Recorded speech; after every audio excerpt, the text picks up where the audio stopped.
As-Sunnah, As-Sunnah, As-Sunnah Foundation. As-Sunnah, As-Sunnah, As-Sunnah Foundation. আসসালামু আলাইকুম ওয়া রাহমাতুল্লাহি ওয়া বারাকাতুহু। আলহামদুলিল্লাহ ওয়াসসালাতু ওয়াসসালামু আলা রাসূলিল্লাহ বা'দ। সুপ্রিয় দর্শক শ্রোতা ভাই বোন, দেশ কিংবা প্রবাস যে যেখান থেকে দেখছেন, আপনাদের সকলকে সাদর আমন্ত্রণ জানাচ্ছি আস-সুন্নাহ ফাউন্ডেশনের স্টুডিও থেকে। আপনারা দেখছেন আস-সুন্নাহ ফাউন্ডেশন আয়োজিত সাপ্তাহিক সরাসরি প্রশ্ন উত্তরমূলক অনুষ্ঠান শরীআহ সমাধানের 242তম পর্ব। অন্যান্য দিনের মতো আজও ইনশাআল্লাহ তাআলা আপনাদের সঙ্গে ঘন্টা ব্যাপী থাকছে এবং আপনাদের করা জীবন জিজ্ঞাসার উত্তর কোরআন এবং হাদিসের আলোকে দেওয়ার চেষ্টা করছি। ওমা তৌফিকি ইল্লা বিল্লাহ। আপনার যে কোনো জীবন জিজ্ঞাসামূলক প্রশ্ন এই পোস্টের মন্তব্যের ঘরে বাংলায় সংক্ষেপে লিখুন, আমরা আপনার প্রশ্নের উত্তর দেওয়ার আপ্রাণ চেষ্টা অব্যাহত রাখবো ইনশাআল্লাহ তাআলা।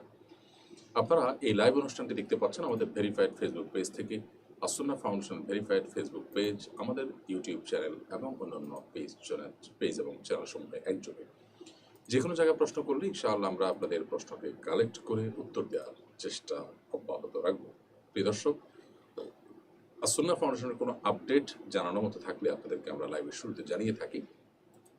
আজ আমরা আপনাদেরকে যে আপডেট জানাবার মতো আছে আমাদের কাছে, তা হলো আস-সুন্নাহ ফাউন্ডেশনের বন্যার যে ত্রাণ কার্যক্রম, সেটি উত্তরবঙ্গ আমাদের চলছিল। এর পাশাপাশি শেরপুর, ময়মনসিংহ ইত্যাদিতেও বন্যা শুরু হওয়ার কারণে সেখানেও পুরো দমে ত্রাণ কার্যক্রম চলমান আছে। পাশাপাশি ফেনী, লক্ষ্মীপুর, নোয়াখালী এলাকাতে পুনর্বাসনের যে বড় কার্যক্রম আমাদের হাতে নেওয়া হয়েছিল, সেটা ইতোমধ্যে চলমান আছে এবং অনেক দূর এগিয়ে গেছে। আমরা ইনশাআল্লাহ খুব শীঘ্রই ঘর নির্মাণ কাজের উদ্বোধন করতে যাচ্ছি এবং সেই সাথে আমরা সেখানে বেশ কিছু দুস্থ এবং বন্যা ক্ষতিগ্রস্ত মানুষকে অটোরিকশা দিচ্ছি ইনশাআল্লাহ। আশা করছি সে বিষয়ে আপনাদেরকে আমরা বিস্তারিত জানাতে পারবো। সেই সাথে বৈষম্যবিরোধী ছাত্র আন্দোলনে হতাহতদের মধ্যে 1000 পরিবারকে আমরা সিএনজি দেওয়ার পরিকল্পনাও হাতে নিয়েছি। আশা করছি এটাও খুব শীঘ্রই আমরা বাস্তবায়নের মুখ দেখতে পারবো। তো এই ছিল আমাদের আপডেট। সেই সাথে কোরআন বর্ষের যে প্রতিযোগিতা ছিল, দ্বিতীয় এবং তৃতীয় ধাপের প্রতিযোগিতা একযোগে হয়েছে এবং সেটার পুরস্কার আমরা ইনশাআল্লাহ বিইذনিল্লাহ খুব শীঘ্রই বিতরণ করব। চলুন তাহলে প্রশ্ন উত্তর আলোকিত ভবনে আমরা প্রবেশ করি। ইতিমধ্যে অনেকগুলো প্রশ্ন আমাদের কাছে চলে এসেছে। সুলতান মাহমুদ, আপনি ইউটিউব চ্যানেলে আমাদের কাছে প্রশ্ন করেছেন, আমি একজন রিক্সা চালক, বেশিরভাগ প্যাসেঞ্জার দামাদামি করে, তাই ভাড়া অনেক সময় 5-10 টাকা বাড়িয়ে চায়। কেউ কেউ সেই বেশি টাকা ভাড়াতেই রাজি হয়ে যায়। অতিরিক্ত টাকা তার কাছ থেকে নেওয়া কি জায়েজ হবে? ভাই সুলতান মাহমুদ, একটি মূলনীতি আছে ইসলামী ফিকহের, সেটি হলো আল মারুফু কাল মাশরুত। কোনো কিছু যখন প্রচলিত হয়ে যায় এবং সেটা যখন স্টাবলিশড হয়ে যায় সমাজে, তখন সেটা অনেকটা শর্তযুক্ত হয়ে যাওয়ার মতো। অর্থাৎ দ্বিপাক্ষিক যে কোনো জিনিস যেরকম মানা আবশ্যক হয়ে যায়, সেটা যেরকম মান্য করে উভয় পক্ষকে চলতে হয়, কোনো কিছু যখন প্রচলিত হয়ে স্টাবলিশড হয়ে যায়, ধরুন আপনি একটা ডিস্টেন্স থেকে আরেকটা ডিস্টেন্স পর্যন্ত ভাড়া এত টাকা, এটা ফিক্সড, সবাই জানে, সে এলাকার সব রিক্সাওয়ালা, সব প্যাসেঞ্জাররা জানে, এটা স্টাবলিশড হয়ে আছে, 20 টাকা ভাড়া, 30 টাকা ভাড়া, এটা স্টাবলিশড। এরকম জায়গাতে আপনি অতিরিক্ত ভাড়া নেওয়া জায়েজ হবে না। বিশেষ করে তিনি জানেন না, সেই সুবাদে আপনি তার কাছ থেকে নিলেন, এটা জায়েজ হবে না। তবে এমন কোনো ডিস্টেন্স যদি হয় যে ডিস্টেন্সে আসলে ভাড়া চূড়ান্তভাবে এভাবে প্রচলিতভাবে স্টাবলিশড না বা ফিক্সড হয়ে যায়নি, সেরকম জায়গায় আপনি আপনার সুবিধা অনুযায়ী ভাড়া চাইলেন এবং দুজন আপনারা দরাদরি করে, দর কষাকষি করে যেটার উপরে সম্মত হবেন সেটা আপনি নিতে পারবেন। তাহলে এখানে দুটি ভাগ আমরা করছি। একটা হলো যে একটা নির্দিষ্ট দূরত্বে ভাড়া ইতোমধ্যে ফিক্সড হয়ে আছে, সব রিক্সাওয়ালারা এরকমই নেয়, অঘোষিতভাবে এটা অনেকটা নির্ধারিত ভাড়া। সেখানে আপনি একটা মানুষ জানে না, সে চান্সে তার কাছ থেকে একটু বাড়িয়ে চাইলেন, নিলেন, সেটা জায়েজ হবে না। এখন কথা হলো, অনেকে দামাদামি করে বা আপনার 5-10 টাকা বাড়িয়ে না বললে সে প্রফারটা দিতে চায় না, বা যেটা আপনি মূল ন্যায্য ভাড়া সেটা দিতে চায় না। সেটা যদি হয় তাহলে সেক্ষেত্রে আপনাকে এক্ষেত্রে ক্লিয়ার কাট কথা বলতে হবে এবং প্রয়োজনে দরাদরি করে হলেও ওই যে মূল ভাড়া যেটা সেটাতে আসতে হবে। যদিও শরীয়ত এক্ষেত্রে মূল যে নীতি রেখেছে সেটা হলো যে সাধারণ অবস্থায়, অর্থাৎ যদি কোথাও ফিক্স না থাকে, সাধারণ অবস্থায় রিক্সা চালক এবং ভাড়াটিয়া যিনি ভাড়া নেবেন, রিক্সা আরোহী, উভয়ে যেই টাকার উপরে চুক্তিবদ্ধ হবে শরীয়ত সেটাকেই চূড়ান্ত ধরবে। কিন্তু ওই যে বললাম যে কোনো এলাকায় যদি ফিক্সড ভাড়া থাকে তাহলে সেক্ষেত্রে আপনার ফিক্সড ভাড়াটাকে অনুসরণ করা উচিত। আল্লাহু আ'লাম বিসওয়াব। হৃদয় শেখ আপনি লিখেছেন, আমার পরিচিত এক হিন্দু ভাই পূজা উপলক্ষে কেনাকাটা করার জন্য কিছু টাকা ধার চেয়েছে, আমি কি তাকে টাকা ধার দিতে পারবো? ভাই হৃদয়, অন্য ধর্মাবলম্বী কেউ তাদের ধর্মীয় উৎসব উপলক্ষে যদি ধার চায়, তিনি কেনাকাটা করবেন, আনন্দ ফুর্তি করবেন, তো সেটি দেওয়া নাজায়েজ নয়। কারণ এই টাকাটা দিয়ে সরাসরি তিনি শিরকের কাজেই লাগাবেন এমনটি জরুরি নয়, এমনটি নিশ্চিত নয়, বরং এই টাকা দিয়ে তিনি তার পরিবারের জন্য কাপড় চোপড় বা অন্য কিছু কিনতে পারেন, যা মৌলিকভাবে কোনো অন্যায় কাজ নয়। সো এই কাজের জন্য আপনি তাকে যদি টাকা ধার দেন, সেই টাকা ধার দেওয়া নাজায়েজ কিংবা হারাম হবে না। অন্য ধর্মাবলম্বীদেরকে টাকা ধার দেওয়া বেসিক্যালি জায়েজ। উৎসব উপলক্ষে যদি সেই টাকা ধার নিয়ে কেনাকাটা করে সেটাও জায়েজ। যদি সে এমন কোনো কাজের জন্য টাকা নেয় যে কাজটি বেসিক্যালি শরীয়তে হারাম বা শিরক, ওই কাজেই সে টাকাটা ব্যয় করবে আপনি নিশ্চিত, তাহলে সেক্ষেত্রে আপনার জন্য এটা নাজায়েজ হবে। বাট কেনাকাটার জন্য, সাধারণ কেনাকাটার জন্য যদি টাকা চায় ধার, সেটা আপনি দিতে পারেন, কোনো অসুবিধা নেই। সিয়াম সরকার লিখেছেন, আমার বিয়েতে 2 লাখ টাকা দেনমোহর ধরি। বিয়েতে মেয়ের অভিভাবক বলেন মেয়েকে হাতের, কানের, গলা, স্বর্ণের গহনা দিতে হবে। মেয়ের জন্য গহনা বাবদ মজুরি সহ 1 লাখ টাকা খরচ হয়েছিল। এখন আমার দেনমোহর কি বাকি 1 লাখ দিলেই হবে নাকি 2 লাখ টাকাই দিতে হবে? 2 লাখ টাকা যে দেনমোহর ধার্য করেছেন, সেখান থেকে মেয়ের বাবা বা অভিভাবক যে গহনা দিতে বলেছেন, এই গহনাটা মোহরের অন্তর্ভুক্ত নাকি মোহর 2 লাখের পাশাপাশি এটা আপনাকে দিতে হবে? যদি এরকম বলে থাকে যে মোহরের 2 লাখ টাকার পাশাপাশি এটা দিতে হবে, তাহলে আপনার মোহর 2 লাখ শুধু নয়, 2 লাখ প্লাস 1 লাখের গহনা, 3 লাখ মোট। এখন মেয়ের বাবা কি বলেছেন, কি মিন করেছেন, সেটা এখানে গুরুত্বপূর্ণ। যদি ব্যাপারটি এমন হয় যেমনটি আমরা বললাম যে 2 লাখ টাকার পাশাপাশি স্বর্ণ গহনা দিতে হবে 1 লাখ টাকার, এটি মেয়ের বাবা শর্ত দিয়েছে এবং আপনি এর উপর সম্মত হয়েছেন, তাহলে এই পুরোটাই মোহর হিসেবে ধার্য হবে। সেই হিসেবে আপনি 1 লাখ পরিশোধ করেছেন, অর্থাৎ গহনা পরিশোধ করেছেন, 2 লাখ টাকা আপনাকে আরও পরিশোধ করতে হবে। আর যদি এটি মোহর হিসাবে নয়, বরং মোহর নির্ধারিত হয়েছে, অনেক সময় দেখা যায় যে বিয়ের পরে আর্গুমেন্ট করে, অথবা বিয়ের মজলিসে মোহর নির্ধারিত হয়েছে, পাশাপাশি গহনা বিষয়টাকে আর্গুমেন্ট হিসাবে রেখেছে, অর্থাৎ জাস্ট দাবি, এটা মোহর হিসাবে না, তাহলে সেক্ষেত্রে এটা পূরণ করা আপনার জন্য আবশ্যক না, যদি আপনি তার এই এটাকে শর্ত হিসাবে না নেন। এখানে অবশ্য দরকার ছিল বিয়ের মজলিসে যদি আলোচনা হয়ে থাকে সেখানে চূড়ান্ত করা যে তাহলে এটা মোহরের মধ্যে আমরা ধরব। তারা যদি তাদের সম্মত হতো তাহলে ঠিক আছে, এটা 1 লাখ মোহর গেল, আরও 1 লাখ আপনি তাকে দিবেন, ব্যাপারটা এমন দাঁড়াতো। কিন্তু যদি এরকম কিছু আপনি চূড়ান্ত না করে থাকেন তাহলে বিষয়টা একটু জটিল। এটাকে আপনি মোহর থেকে কেটে দিতে চাইলেই সেটা কেটে দেওয়া সহজ নয়। হ্যাঁ, সেক্ষেত্রে মেয়ের বাবা যদি সম্মত থাকে যে হ্যাঁ এটাকে মোহর থেকে কাটলেন, তাহলে তার কোনো সমস্যা নেই। রোজা আপনি লিখেছেন, আমার বয়স 20, জন্মগতভাবে আমার হাতে একটা আঙ্গুল অতিরিক্ত থাকে, আমার বিয়ে হচ্ছে না, আমি কি হাতে সার্জারি করতে পারি? এতে কি গুনাহ হবে? একটি আঙ্গুল অতিরিক্ত থাকলে সেটা এক ধরনের রোগই বলা যায়, সৃষ্টিগত ত্রুটি বলতে পারেন আপনার শরীরে। সো এটি যদি অপারেশন করে ফেলে দেওয়ার উদ্যোগ নেওয়া হয় সেটা অবশ্যই জায়েজ হবে, এটা নাজায়েজ কোনো কাজ হবে না। কারণ সৃষ্টিগত কোনো ত্রুটি বা এটা অস্বাভাবিকত্ব, এটাকে দূর করার জন্য ট্রিটমেন্ট করা এটা স্বাভাবিকত্বই হবে। যেই পরিবর্তন সৃষ্টিতে করা যায় না, আল্লাহ সুবহানাহু ওয়া তাআলা যে বলেছেন লা তাগয়িরা লা তাবদীলা লিখালকিল্লাহ, আল্লাহ সৃষ্টিতে কোনো পরিবর্তন করা যায় না বা করা যাবে না, সেটা হলো স্বাভাবিকত্বকে অস্বাভাবিকত্বে নিয়ে আসা। কিন্তু অস্বাভাবিকত্বকে অপারেশনের মাধ্যমে স্বাভাবিকত্বে নিয়ে আসা এটা মোটেও দোষী বিষয় নয়, বিধায় এটি আপনার জন্য জায়েজ হবে ইনশাআল্লাহ তাআলা। অনেক জায়গায় হিন্দুদের মূর্তি ভাঙার খবর শোনা যাচ্ছে, যারা এসব করছে তাদের পরে শরীয়তের বিধান কি? হিন্দুদের মূর্তি ভাঙার যে সমস্ত সংবাদ শোনা যায় আমাদের দেশে, দুর্ভাগ্যজনকভাবে নিউজগুলো পর্যালোচনা করলে আমরা দেখতে পাই যে সেগুলো বেশিরভাগই দেখা যায় যে হিন্দুদের দ্বারাই, হিন্দু যুবকদের দ্বারাই ঘটেছে। সেটি তাদের নিজেদের মধ্যকার কোনো কোন্দলের কারণে কখনো যেমন হতে পারে, তেমনি উদরপিণ্ডি বুদুর ঘাড়ে চাপানোর যে কাজ সেই জায়গা থেকে হতে পারে, রাজনৈতিক উদ্দেশ্যে হতে পারে। এ বিষয়গুলো সংশ্লিষ্ট মহল, সরকারের সংশ্লিষ্ট কর্তৃপক্ষ তারা খতিয়ে দেখবে, এটা তাদের কাজ। তবে বাংলাদেশের সাধারণ মানুষ, মুসলিমরা তারা খুবই শান্তিপ্রিয় এবং অন্য ধর্মাবলম্বী মানুষের ধর্মীয় স্বাধীনতা তারা দেওয়াতে বিশ্বাসী।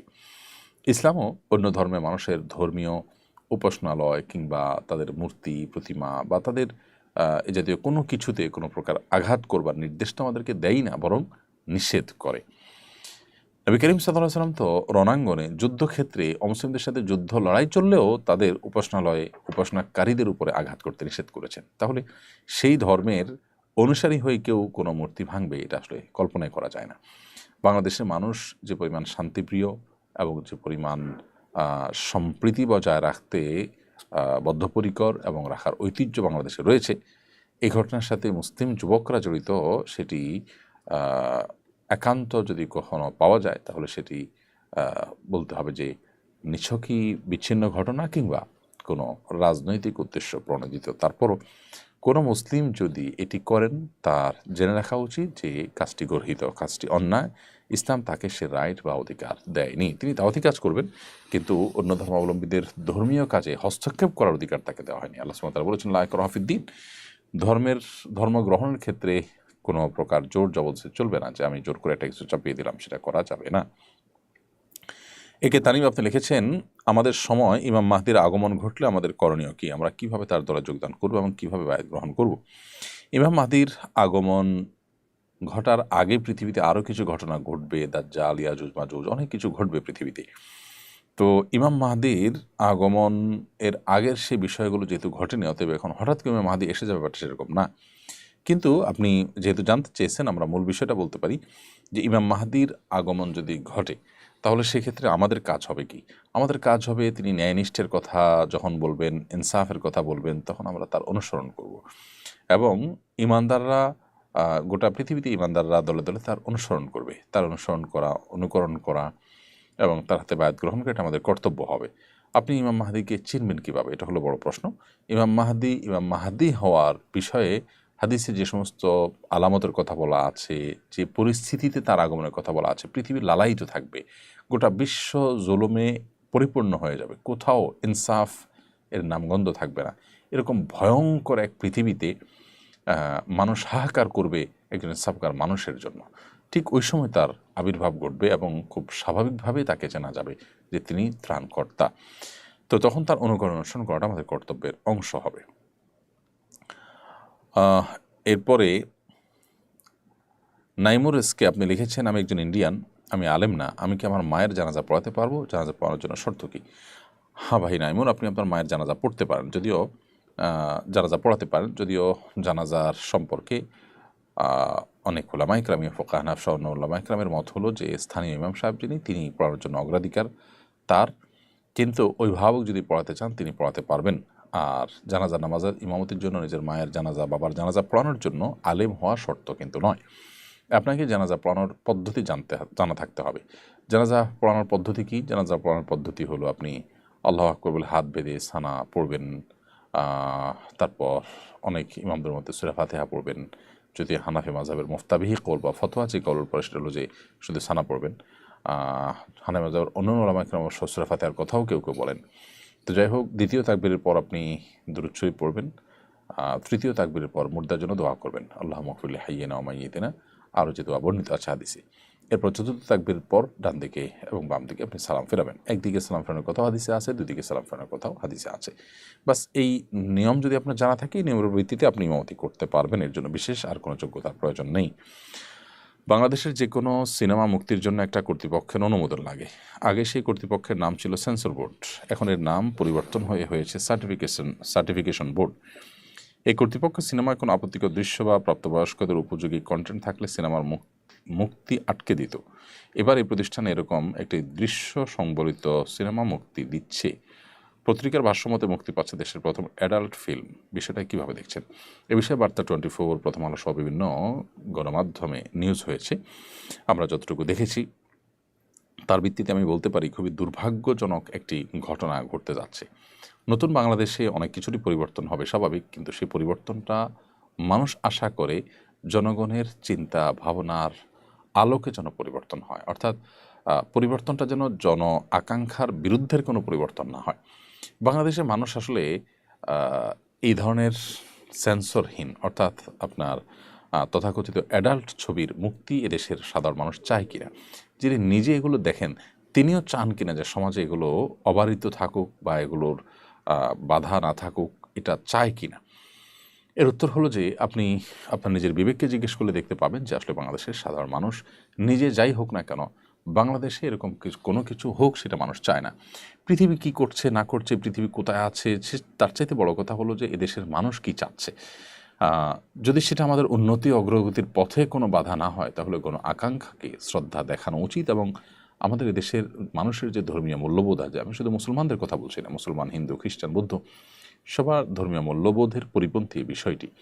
দুর্ভাগ্যজনকভাবে যে ছবিটা মুক্তি পেতে যাচ্ছে, ছবিটা যে বর্ণনা পত্রপত্রিকার মাধ্যমে উঠে আসছে যে এটা অ্যাডাল্টরা দেখতে পারবে, শিশুদের জন্য উপযোগী নয়, কোনো কোনো জায়গায় ছবিটার নাম সম্ভবত ভয়াল বা এরকম কিছু, সেই কারণে মিন করা হয়েছে, আবার কোথাও কোথাও পরিষ্কার লেখাই হয়েছে।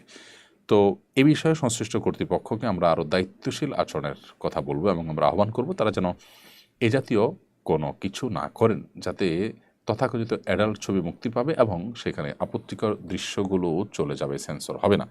এটা কোনো অবস্থাতে বাংলাদেশের সর্বস্তরের মানুষ মেনে নেবে না। অতএব পশ্চিমা অনেক ভালো জিনিস আছে, সেগুলো আমাদের সমাজে আমদানি করা যেতে পারে, কিন্তু যে সমস্ত বিষয়গুলো তাদের কালচার, সেগুলোকে আমাদের কালচারের উপরে চাপিয়ে দেওয়া কোনো অবস্থাতে গ্রহণযোগ্য হবে না। আমার মনে হয় যেটি করলে সাধারণ মানুষ এটার বিরুদ্ধে রুখে দাঁড়াবে, কেউই এটাকে মেনে নেবে না। সাকিব চৌধুরী, আপনি লিখেছেন, আমার বাবার কোটি কোটি টাকার সম্পত্তি রয়েছে, নগদ টাকাও আছে অনেক, কিন্তু তিনি নামাজ, রোজা, হজ, জাকাত কিছুই পালন করেন না। জাকাতকে তিনি বোঝা মনে করেন, প্রচুর মিথ্যা বলেন। তিনি ইউএসএ প্রবাসী। তারা খারাপ কাজে আমি বাধা দেই বলে আমার সাথে যোগাযোগ বন্ধ করে দিয়েছেন। তার সাথে ফোনে কথা বললে 199টা মিথ্যা আমাকে বলতে হয়। এজন্য কি আমার গুনাহ হবে? আমি ঠিক পরিষ্কার না যে তার সাথে ফোনে কথা বলতে হলে আপনাকে এত মিথ্যা কথা কেন বলতে হবে। আপনি আপনার সত্য কথা বলে যাবেন। মিথ্যা কথা যদি বলতে হয়, সেই মিথ্যা কথা বলা আপনার জন্য জায়েজ নয়, কোনো যুক্তিতেই জায়েজ নয়। আপনি সত্য বলবেন, তাতে যা হওয়া তাই হবে।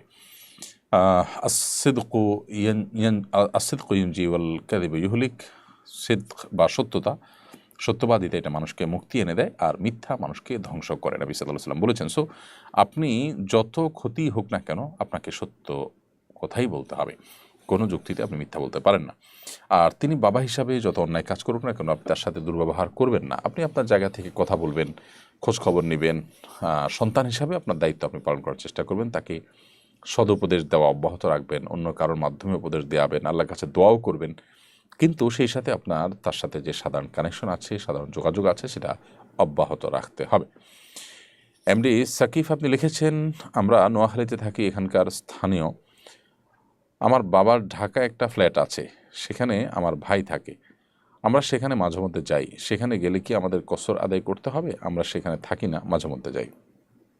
ভাই সাকিব, আপনি যদি নোয়াখালীর বাসিন্দা হয়ে থাকেন, সেখানে আপনি বসবাস করেন, সেখানে আপনার ঠিকানা থাকে, তাহলে সেক্ষেত্রে ঢাকায় আপনার বাবার ফ্ল্যাটে আপনার ভাই ভাড়া নিয়ে থাকেন বাবা থেকে, অথবা তাকে দিয়েছেন বাবা, এটা তার বাসা হিসাবে ইউজ হচ্ছে, এরকম যদি হয় তাহলে ঢাকা আসলে আপনি অবশ্যই মুসাফির থাকবেন, বিকজ এটি আপনার নিজের বাসা নয়। আর যদি এটি আপনার দোনো ভাইয়ের যৌথ বাসা, এক অংশ আপনার, এক অংশ তার, আপনার অংশ খালি পড়ে থাকে, আপনি আসলে সেখানে থাকেন, এটা আপনার একটা হোমের মতো, তাহলে আপনি পুরো নামাজ পড়বেন। আপনার প্রশ্ন থেকে বোঝা যাচ্ছে সেরকম কিছু নয়, বরং পুরো ফ্ল্যাটটা ভাই থাকেন, আপনি জাস্ট ভাইয়ের বাসায় গেস্ট হিসাবে এসে থাকেন, তাহলে সেক্ষেত্রে আপনি মুসাফির হিসাবে কসরের নামাজ পড়বেন, এখানে পুরো নামাজ পড়বেন না।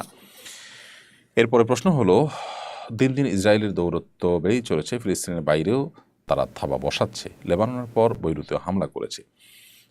এদের দৌরাত্ম্য রোখার জন্য মুসলমানদের করণীয় কি বলে মনে করেন? দুর্ভাগ্যজনক যে আসলে মুসলমানদের করণীয় আমরা আর কত বলবো, আর মুসলিম মিল্লাতের, মুসলিম উম্মাহর কি করণীয় আছে সেটি বোধ হয় আর কারোর বলে দেওয়ার অপেক্ষা রাখে না। আমরা জানি যে রাষ্ট্রটির আশেপাশে সবগুলো মুসলিম রাষ্ট্র ঘিরে আছে। দুর্ভাগ্যজনক মুসলমানদের যারা নেতৃত্বে আছে, যারা মুসলমানদের রাষ্ট্র পরিচালনার কাজে নিয়োজিত আছে, তারা বেশিরভাগই মুসলমানদের যে কনসার্ন আছে, তাদের যে চিন্তা চেতনা আছে, তাদের যে আদর্শ আছে, সেগুলার বিরুদ্ধে তারা কাজ করে। মুসলমানদের উচিত তাদেরকে রুখে দেওয়া, মুসলমানদের চিন্তা চেতনা বাইরে অন্য চিন্তা চেতনা রাষ্ট্রের চেতনা হিসাবে স্টাবলিশ করা, এটা রীতিমতো তাদের সাথে বেইমানি করা শামিল। তথাকথিত গণতন্ত্রের নামে এই বেইমানি কিন্তু আজ চলছে এবং এটি স্টাবলিশড হয়ে আছে। তো আশেপাশের রাষ্ট্রগুলো বা গোটা বিশ্বের মুসলমানরা যদি একযোগে এদের বিরুদ্ধে সর্বোচ্চ শক্তি নিয়ে সোচ্চার হয়, তাহলে তাদের মুহূর্তের মধ্যেই তাদের থেমে যেতে হবে, থেমে যেতে তারা বাধ্য। দুর্ভাগ্যজনক বিষয় যে আমরা সেটা না করার কারণে তারা আরও পেয়ে বসছে, একটার পর একটা তাদের আগ্রাসন একটার পর একটা দেশের উপর তারা চালিয়ে যাচ্ছে এবং নতুন নতুন দেশকে তারা ধরছে এবং আক্রান্ত করছে, অথচ তেমন কোনো বাধার সম্মুখীন তাদেরকে হতে হচ্ছে না। আমরা সাধারণ মানুষ তাদের যে সমস্ত পণ্যগুলো আছে এগুলো সর্বশক্তি দিয়ে বয়কট করব। বিশেষ করে প্রসাধনী আইটেমে তাদের প্রচুর পরিমাণ পণ্য আমাদের ঘরে ঘরে পাওয়া যায়, যেগুলো আমাদের বয়কট করা কর্তব্য। সেই সাথে আমরা আমাদের জায়গা থেকে যদি এই অর্থনৈতিক যুদ্ধ চালিয়ে যাই, তারা কিছুটা হলেও কোণঠাসা থাকবে এবং আমাদের সরকারে যারা যখন আসে তাদেরকে চাপ দেওয়া, যাতে জনগণের মুখপাত্র হিসেবে সরকার তাদের ব্যাপারে অবস্থান গ্রহণ করে এবং তাদের ব্যাপারে যে করণীয় সে ঠিক করে। আল্লাহ রাব্বুল আলামিন আমাদেরকে এই ইয়াহুদি অভিশপ্তদের কাছ থেকে আল্লাহ তাআলা আমাদেরকে হেফাজত করুন এবং মুসলিম মিল্লাতকে আল্লাহ তাআলা হেফাজত করুন, মাজলুম নির্যাতিত মানুষগুলোকে আল্লাহ হেফাজত করুন এবং মুসলমান রাষ্ট্রের দায়িত্বশীলদেরকে আল্লাহ তাআলা হেদায়েত দান করুন। এমডি নুরুজ্জামান লিখেছেন, আমার তালুই ও মাওই হজের নিয়তে টাকা জমা দিয়েছিলেন, করোনার কারণে যেতে পারেননি। পরবর্তীতে তালুই অসুস্থ হয়ে পড়েন। অপারেশনের পর থেকে সবসময় প্রস্রাব ঝরে, সুস্থ হওয়ার সম্ভাবনা কম। এমত অবস্থায় করণীয় কি? হজের নিয়ত করে জমানো টাকা দিয়ে কি করা উচিত? শুধু পেশাব ঝরার রোগ যদি হয় তাহলে তো এটি তার হজ না করার জন্য কোনো অজুহাত হতে পারে না, কারণ প্যাম্পার্স পরে এখানে যেরকম ৫ ওয়াক্ত নামাজ তিনি পড়ছেন, একইভাবে তার হজের কার্যক্রমে তিনি কিন্তু চালাতে পারেন। সো এই অজুহাতে তিনি হজ থেকে বিরত থাকার সুযোগ নেই। যদি ফিজিক্যালি তিনি এতটা আনফিট হন যে আসলে তার হজ করার মতো কোনো অবস্থা নেই, তাহলে দেখতে হবে যে তার আর্থিক সঙ্গতি হয়েছে, বাট হজ করবেন এর মধ্যে তিনি অসুস্থ হয়ে পড়েছেন, তাহলে তার ওই টাকা দিয়ে অন্য কাউকে বদলি হজ করাতে হবে। যদি এরকম হয় যে তিনি আর্থিক সঙ্গতির আছে তার, কিন্তু শারীরিক সঙ্গতি নেই, তাহলে সেক্ষেত্রে তিনি টাকা দিয়ে কাউকে হজে পাঠাবেন বদলি হজের জন্য, এবং তাতে তার হজ আদায় হয়ে যাবে ইনশাআল্লাহ। তার আফরা ইবনাথ হেয়ারি থেকে আপনি লিখেছেন, যদি কোনো আত্মীয় সব সময় ক্ষতি করে এবং করার চেষ্টা করে, এমন আত্মীয় থেকে সম্পূর্ণ দূরে থাকা যাবে কিনা? যদি কোনো আত্মীয় আপনার নিয়মিত ক্ষতি করে এবং তার ক্ষতি থেকে আত্মরক্ষা করা আপনার জন্য চ্যালেঞ্জের হয়ে যায়, তো অবশ্যই আপনি তার ক্ষতি থেকে বাঁচার জন্য তার থেকে দূরত্ব বজায় রেখে চলতে পারবেন। শরীয়ত আমাদেরকে আত্মীয়তার সম্পর্ক রক্ষা করতে বলে। এবার এই নয় যে আমরা আমাদের নিজেদের উপরে জুলুম চাপিয়ে দিয়ে যত রকমের সমস্যা হতে পারে সবগুলোকে মেনে নিয়ে আমরা তাদের সাথে সম্পর্ক রক্ষা করতে হবে, এটা নয়। বরং আমি তার সাথে সম্পর্ক রক্ষা করতে গেলে, কানেক্টেড থাকতে গেলে সে আমাকে নানাভাবে ক্ষতিগ্রস্ত করে, বিপদের মুখে ফেলে, আমাকে আমার নিরাপত্তাকে হুমকির মধ্যে ফেলে, এরকম হলে অবশ্যই আমার সে অধিকার আছে যে আমি তার থেকে দূরত্ব বজায় রাখবো। প্রয়োজনে দূর থেকে তার সাথে যোগাযোগ করা বা তার খোঁজ খবর নেওয়া, আত্মীয় হিসাবে তার কল্যাণকামী হওয়া, সে কাজগুলো আমি করব। এরপরে প্রশ্ন হলো, ঢাকা শহরে একটু বৃষ্টি হলেই জলাবদ্ধতা তৈরি হয়, অনেক সতর্ক থাকার পরও অনেক সময় কাপড়ে পানি লাগে, এই পানির বিধান কি? ঢাকা শহরে বৃষ্টি সামান্য হলেই যে জলাবদ্ধতা তৈরি হয়, এটি আমাদেরই হাতের কামাই বা ফসল। এখানে আমাদের যারা দায়িত্বশীল আছে তাদের যেমন ত্রুটি আছে, সাধারণ মানুষ হিসেবে আমাদেরও ত্রুটির জায়গা আছে। তারপরও মূল মাসালা যেটি আপনি জানতে চেয়েছেন যে এই বদ্ধ পানি যদি শরীরে লাগে, কাপড়ে লাগে, নাপাক হবে কিনা, উত্তর হলো না। সাধারণত এটি প্রবাহমান পানির মতো, যখন অনেক পানি থাকে, পুরো রাস্তা ডুবে থাকে, রাস্তার বড় অংশ ডুবে থাকে, তখন এই পানি নাপাক পানি হিসাবে ধর্তব্য হবে না, যদিও ড্রেনের পানি, সাধারণ পানি সব একাকার হয়ে আছে। কারণ হলো প্রবাহমান পানি, এটাতে যদি কোথাও নাপাক দেখা যায় দৃশ্যমান, তাহলে তার আশপাশের পানিগুলো নাপাক থাকে, সবগুলো পানি নাপাক হয়ে যায় না। যার কারণে এই জায়গায় পানি মানে কাপড় বা শরীর লাগলে আপনার নাপাক হবে না এই পানি। যদি এর বিপরীতে এমন হয় যে হ্যাঁ এখানে নাপাক জায়গাতে, অল্প একটু জায়গাতে পানি এবং সেখানে নাপাকও আছে, পানি মিশে গেছে, নাপাকের আলামত পানিতে ছড়িয়েছে, তাহলে সেটা কাপড় লাগলে নাপাক হবে। সচরাচর বন্যার পানি ঢাকাতে যেরকম হয়, যখন ডুবে পুরো রাস্তা ডুবে যায়, ওই পানি আপনার নাপাক হবে না। আর যদি কোথাও অল্প পানি থাকে আর নাপাকের কোনো আলামত দেখা না যায়, তাহলে জাস্ট ময়লা পানি দেখেই সেটাকে নাপাক মনে করার কোনো কারণ নাই। ময়লা এক জিনিস আর নাপাক কিন্তু আরেক জিনিস। নাপাক পানির ডেফিনেশন হলো সেখানে অপবিত্র কোনো কিছু মিশে যাবে, মিশে একাকার হয়ে যাবে, সেটা নাপাক হবে। আর ময়লা পানি তো সাধারণ যে কোনো পানি ময়লা হতে পারে, একটু ঘোলা বা ময়লা বা কাদাটে হলেই যে নাপাক হবে তা কিন্তু নয়। এরপরে আব্দুল হাসিব লস্কর আপনি লিখেছেন, আমি একটা মেয়ের সাথে প্রেমে ছিলাম, এখন কোনো সম্পর্ক নাই। আগে যে গুনাহ করেছি তার জন্য কি মেয়ের কাছে মাপ চাওয়া যাবে? ভাই আব্দুল হাসিব লস্কর, আল্লাহ তালা আপনার প্রতি রহম করুন। হারাম সম্পর্ক যেটি ছিল এটার জন্য আপনার আল্লাহর কাছে তওবা করতে হবে, ইস্তেগফার করতে হবে আগে যেটি করেছেন তার জন্য। এবং মেয়ের সাথে যদি কোনো প্রতারণা করে থাকেন, কোনো অন্যায় করে থাকেন, তাহলে সেক্ষেত্রে তার কাছে আপনি মাপ চাওয়ার বিষয় থাকবে। এছাড়া হারাম রিলেশন করেছেন উভয়ের সম্মতিতে, তাহলে সেক্ষেত্রে তার কাছে মাপ চাওয়ার কিছু নেই, তবে আল্লাহর কাছে আপনি মাপ চেয়ে নেবেন। রোমান দেওয়ান লিখেছেন, আমার ওয়াইফকে নামাজের জন্য বারবার বলার পরও নামাজ পড়েন না তিনি, নামাজের প্রতি তার কোনো আগ্রহ নেই, আমার করণীয় কি? ভাই রোমান, আপনার স্ত্রীকে নামাজের জন্য বারবার বলার পরও যদি নামাজ না পড়েন, তাহলে সেটা অবশ্যই তার বড় ধরনের ত্রুটি। এটিকে সংশোধন করবার সর্বাত্মক চেষ্টা আপনার করতে হবে। বিভিন্নভাবে চেষ্টা করে কোনোভাবেই যদি মনে হয় যে না, তার নামাজই বানানোর সম্ভাবনা খুবই ক্ষীণ, অনাগত আপনার যে বংশধর আছে তারাও এই মায়ের বদ্দিনদারির কারণে তারাও বদ্দিন হওয়ার আশঙ্কা থাকে, তাহলে অবশ্যই আপনি তাকে ডিভোর্সের সিদ্ধান্ত নিতে পারেন। তবে সেটা হবে সর্বশেষ অস্ত্র। যদি দেখা যায় কোনোভাবেই তার সংশোধন করা না যায়, সেক্ষেত্রে ডিভোর্সের কথা আলাপ করার পরও যদি তিনি সংশোধন হয় ভালো, আর না হলে চূড়ান্তভাবে তার সম্ভাবনা যদি সংশোধিত হওয়ার সম্ভাবনা যদি একেবারে ফিকে হয়ে যায়, ক্ষীণ হয়, তাহলে সেক্ষেত্রে আপনি এক তালাক দিতে পারেন। তাতে সংশোধন হলে বা পরবর্তীতে কখনো তার ইসলাহ হলে আপনি পুনরায় তার সাথে সংসার করার অপশন খোলা থাকবে। তবে পুরো বিষয়টা ভালো কোনো দক্ষ কোনো আলেমের সাথে দেখা করে পরামর্শ করে পরিস্থিতি পুরোটা পর্যালোচনা করে তারপর সিদ্ধান্ত নিলে সেটা হবে অনেক বেশি ওয়াইজ ইনশাআল্লাহ তাআলা। চট্টগ্রামের একটি পূজা মণ্ডপে একটি সাংস্কৃতিক সংগঠন ইসলামিক গান গেয়েছে, বিষয়টা ইসলামের দৃষ্টিতে কতটা সঙ্গত? দেখুন, হিন্দুদের পূজা মণ্ডপে বা তাদের যেখানে পুজো হয়, শিরক চলে, ওই সময়ে মুসলিমরা সেখানে কৌতূহলবশত হোক বা অন্য কোনো কারণে হোক বা উইশ করার জন্য সেখানে যাওয়া শরআন জায়েজ নয়। যারা সেখানে নিরাপত্তার দায়িত্বে আছেন, মুসলিমদের যাতে দুর্নাম না হয় সেই কারণে সেটি ভিন্ন বিষয়ে তারা নিরাপত্তার দায়িত্ব পালন করবেন, কিন্তু সেটার জন্য তাদের পূজার আনুষ্ঠানিকতার ভেতরে যুক্ত হওয়ার বা প্রবেশ হওয়ার প্রয়োজন নেই। তো এমত অবস্থায় সেখানে গিয়ে ইসলামী গান পরিবেশন করাও যৌক্তিক নয়। কিন্তু আমরা যতটুকু জানতে পেরেছি পুলিশের বর্ণনা থেকে, পত্রপত্রিকা থেকে, যে পূজা যখন কমিটি তাদেরকে অনুরোধ করে নিয়ে গেছে, তাহলে সেক্ষেত্রে এই তরুণ যারা গান গেয়েছে তাদেরকে এখানে দোষারোপ করাটা কতটা যৌক্তিক সেটা অবশ্যই সংশ্লিষ্ট মহল দেখবেন। তবে এখানে একটা কথা বলতেই হয়, বারবার করে আমাদের সমাজে বলা হচ্ছে অনেক বছর যাবৎ যে ধর্ম যার যার, উৎসব সবার। বলা হচ্ছে যে এই দুর্গাপূজা এটা নাকি হিন্দুদের নয়, এটা নাকি সবার, সার্বজনীন। তো সবাইকে আপনি ডাকবেন, সবাইকে একাকার হওয়ার জন্য বলবেন, আবার যে সেখানে যখন তারা কিছু করবে তখন দৌড় দেবেন, তা কীভাবে হবে? মুসলিমরা যদি হিন্দুদের আনুষ্ঠানিকতায় যায়, তাহলে সেক্ষেত্রে মুসলিমদের যে ধর্মীয় কার্যক্রম আছে সেগুলোর কোনোটি সেখানে করার প্রশ্ন উঠবে, করার সুযোগ তৈরি হবে। এমনকি যারা দুষ্কৃতিকারী আছে, অন্য ধর্মাবলম্বীদের যাওয়ার স্কোপ যদি রাখা হয় বা যেতে যদি তাদেরকে উৎসাহিত করা হয়, তাহলে ছদ্মবেশে তারাও সেখানে প্রবেশ করবে, নানাবিধ সমস্যা তৈরি হবে। এই জন্যই শরীয়ত প্রত্যেক ধর্মের মানুষকে যার যার ধর্মীয় কাজ করতে বলেছে। মুসলিমকে অন্য ধর্মের মানুষের ধর্মীয় কাজে মিশে একাকার হতে ইসলাম বলেনি।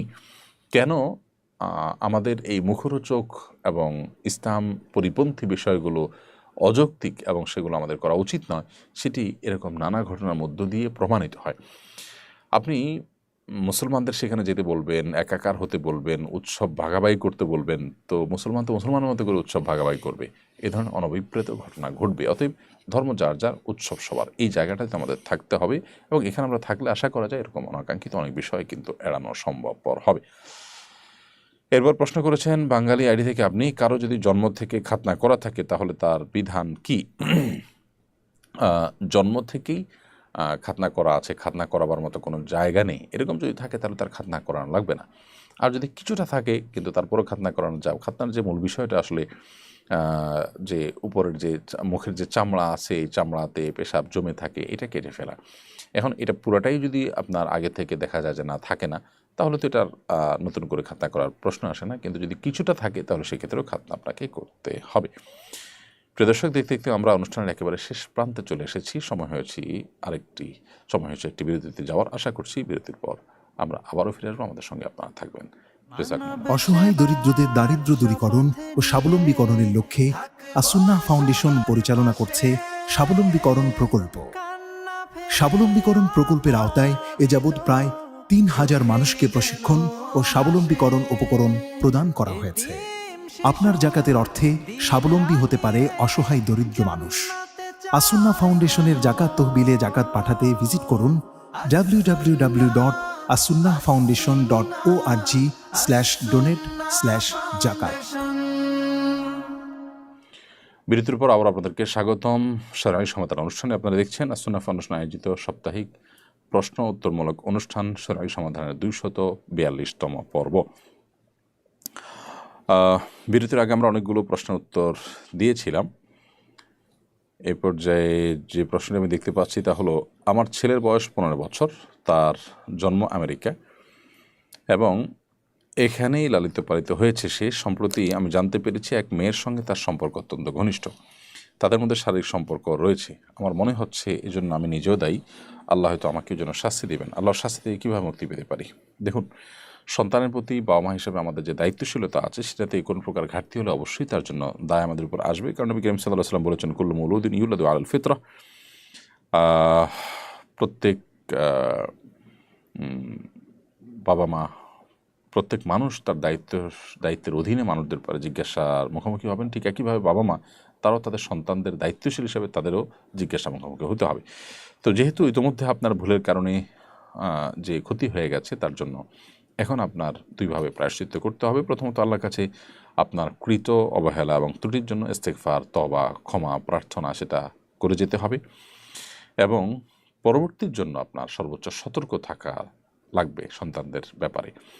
এবং যে সন্তান নষ্টের পথে, ভুলের পথে চলে গেছে, তাকে কিভাবে সংশোধনের পথে আনা যায়, তাদের বৈধ সম্পর্কের মধ্যে আনার সুযোগ কি আছে সেটি আপনি খুঁজে দেখবেন এবং সেই ব্যাপারটিতে যথাসম্ভব উদ্যোগ গ্রহণ করবেন। এর মাধ্যমে আশা করা যায় আল্লাহ তাআলা আপনাকে দায় মুক্ত করবেন ইনশাআল্লাহ তাআলা।